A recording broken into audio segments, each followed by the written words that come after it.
Assalamualaikum warahmatullahi wabarakatuh. Waalaikumsalam. Kita tahu ada istilah sunnah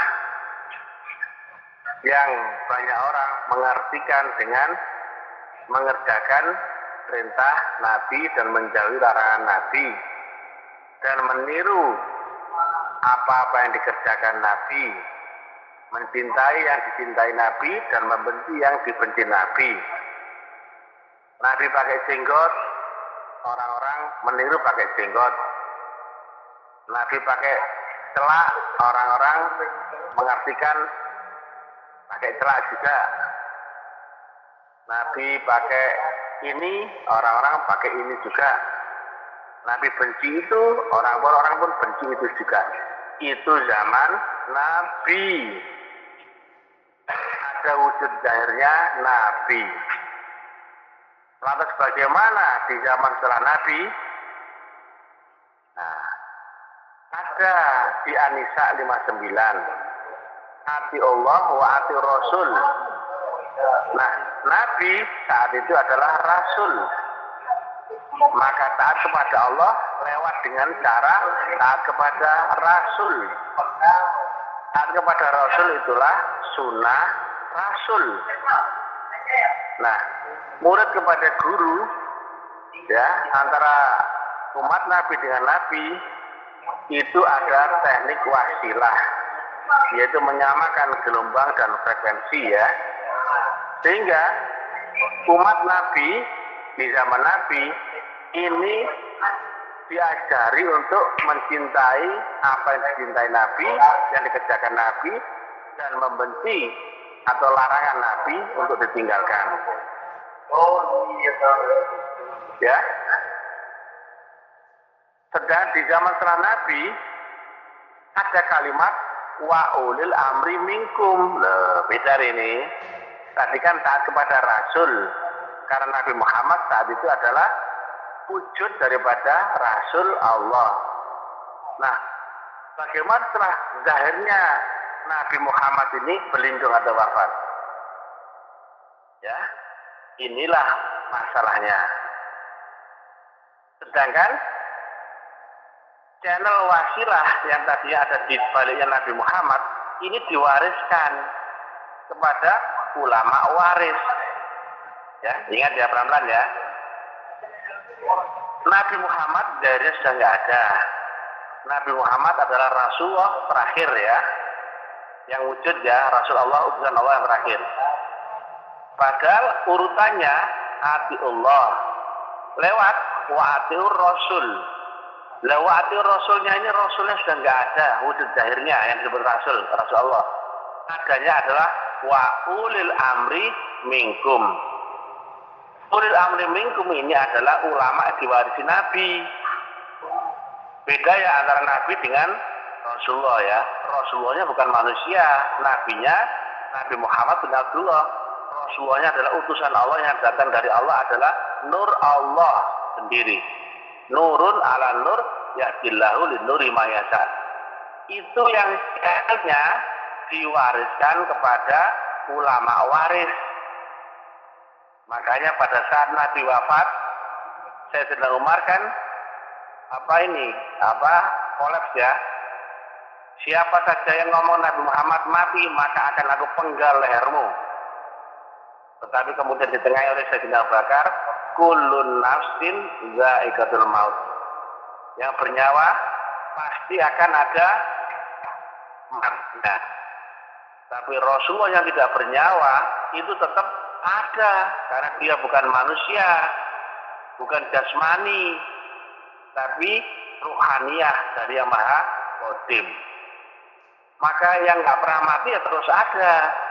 Ini yang diwariskan, dan setiap zaman ada itu, karena itu adalah nurnya Allah. Kalau nggak ada nurnya ya nggak ada Allah, karena Allah berkekalan dengan nurnya sendiri. Makanya la ilaha illallah Muhammadur Rasulullah. Nah, itu yang ada di ulil amri minkum. Maka berikutnya sama seperti sunnah, ya. Tapi nggak disebut sunnah, nanti orang akan salah paham. Logikanya, meniru, mencintai Rasul di zaman sendiri atau Rasul di zaman orang lain atau orang lalu. Sementara ayatnya adalah laqad ja'akum rasulun min anfusikum. Dan juga ulil amri minkum. Padahal ulil amri minkum di zaman Nabi, saat ada Nabi itu belum ada. Yang ada kan Rasul, Nabi kan Rasul. Tetapi Nabi sudah menyiapkan amanah wa ulil amri minkum, ya. Itu di dalam Quran An-Nisa 59. Padahal saat itu ada Rasul, tetapi sudah ada kabar tentang ulil amri minkum, atau disebut ulama waris atau wali mursyida atau juga khalifah penerusku. Nah, berarti sebetulnya sunnah itu adalah menyamakan gelombang dan frekuensi dengan Rasul yang di zamanmu sendiri. Kalau dulu disebut Rasul Allah, kalau di zamanmu adalah Rasulnya Rasul, utusan Rasul. Kalau dulu utusan Allah. Nah, makanya utusan Rasul ini diwarisi oleh Rasul, dipilih oleh Rasul, ditunjuk oleh Rasul. Maka disebut ulama waris. Makanya Rasulnya Rasul itu ada silsilahnya. Nah, sedangkan Rasulnya Allah tidak ada silsilah karena diangkat oleh Allah dari balik takbir dan tidak sambung menyambung, nggak terhubung, ya. Ada Rasul Muhammad, ada Rasul Isa, ada Rasul Musa, Rasul Nuh, Rasul Ibrahim. Kenapa nggak ada silsilahnya itu? Karena dipilih Allah dari balik takbir. Ada Rasul yang membawa kitab, yang membawa tuntunan syariat, yang itu disebut di dalam Al-Quran ada 25. Tapi di antara Rasul-Rasul pembawa kitab itu ada Rasul yang membacakan kitab. Kenapa? Di tiap zaman itu ada Rasul. Masih ada. Karena Allah ke dunia itu melewati Rasul. Rasul itu nur Allah, pembawanya disebut Rasul, manusia utusan. Membawa nur Allah di dunia, itu disebut Rasul. Isinya Rasul Allah, ujungnya adalah Allah. Nah itu loh. Wujudnya Rasul itu selalu manusia laki-laki. Tidak ada wanita, juga tidak ada yang pernah waria. Maka wujudnya Allah yang di dunia adalah wujud utusannya. Itu manusia laki-laki. Nah kalau ada orang ya hanya paham ilmu syariat saja, bingung dengan kalimatnya Mr. DM, kalimat hakikat, tapi diwasiti dengan cara syariat, bingung, blunder, gagap. Loh ini gimana nih?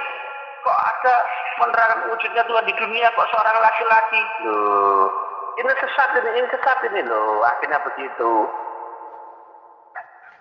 Padahal Nabi dia sampaikan berserta dengan Allah. Kalau berusaha berserta dengan Allah, berserta dengan orang loh. Orang itu manusia bukan? Dia manusia. Ada wujudnya enggak? Tidak. Iya tak? Kalau nggak bisa bertuan yang di akhirat, yang di Malik Yaumiddin, kan ada yang gampang dengan berserta dengan orang yang telah berserta Allah. Itu Rasul di zaman sendiri. Manusia bukan? Manusia. Laki apa perempuan? Laki-laki ya. Bukan wanita, juga bukan waria. Jadi jangan kaget ya kalau saya bilang wujudnya Allah yang di dunia adalah wujud utusannya, yaitu seorang laki-laki loh. Nah ini kan ada yang memfitnah saya itu, yang katanya saya mengajarkan aliran sesat dan begini. Saya katakan sifat wujudnya Allah ya. Allah mempunyai sifat wujud loh ya. Di sifat 20 itu wajib loh ya.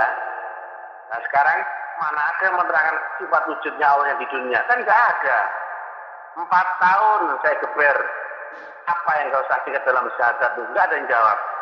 Saya terangkan, disalahkan. Kau nggak bisa menjawab, kau nggak bisa membenarkan, kau bisa menyalahkan. Sontoloyo kau itu ya. Logikanya, guru akan menyalahkan jawaban ketika dia memberikan jawabannya dulu. 1 tambah 1 sama dengan 2. Dia tahu dulu, baru kemudian anak didik yang menjawab 3 itu disalahkan.